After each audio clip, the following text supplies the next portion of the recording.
अगर आप लोगों ने भी किसी से सच्ची मोहब्बत की है, किसी को सच्चे दिल से प्यार किया है, तो हमारे इस चैनल को ज़रूर सब्सक्राइब करें।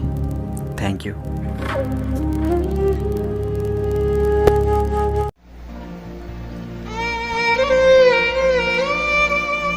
वो अक्सर मुझसे कहती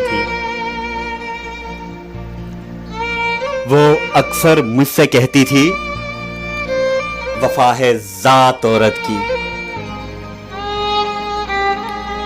मगर जो मर्द होते हैं बड़े बेदर्द होते हैं। सुनो तुमको कसम मेरी,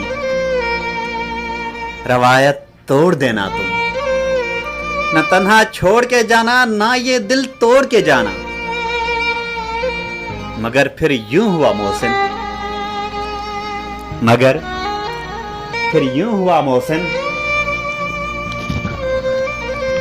मुझे अनजान रास्ते पर अकेला छोड़कर उसने मेरा दिल तोड़कर, वफा है ज़ात औरत की, रवायत तोड़ दी उसने, मोहब्बत छोड़ दी उसने।